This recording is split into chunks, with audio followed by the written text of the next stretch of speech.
welcome you to the Ask Jeff YouTube channel. Here's today's question.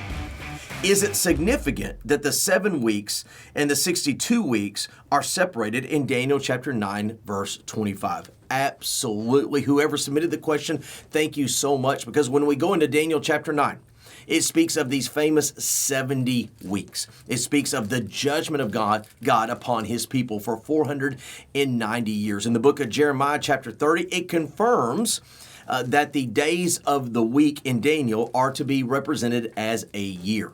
So you have like 7 weeks, then you have this time period, or 7 days. You have this time period of years, not actually 24-hour increments. So the question is, why does the Lord separate these things, and why is it done in the manner that it is?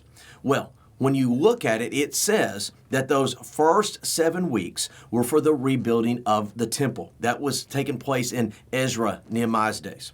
The next 62 weeks were the time frame from the building of the temple to the cutting off of the Messiah, i.e. what we know as the crucifixion and resurrection of Jesus Christ. That last week, what's called Daniel's 70th week, is a 7-year time period that Jesus Christ referred to in Matthew chapter 24 as the Great Tribulation. So that being said, going back to Daniel chapter 9, the divisions of the weeks are there very strategically. You have the building of the temple. You have the time period from the temple until when Jesus Christ, upon his resurrection, the temple, the veil would be torn. And then you have this looming 7-year great tribulational, eschatological book of Revelation type event. So again, it's very strategic and it's very purposeful that God has created divisions there. What you and I need to know today is that 69 of these weeks have been completely, absolutely, historically and biblically verifiably completed. There's only 1 week left.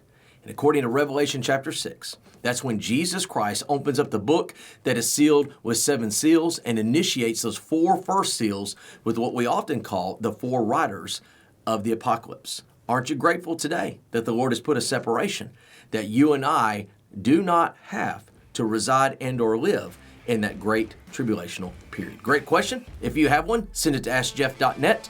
Maybe your question will be tomorrow.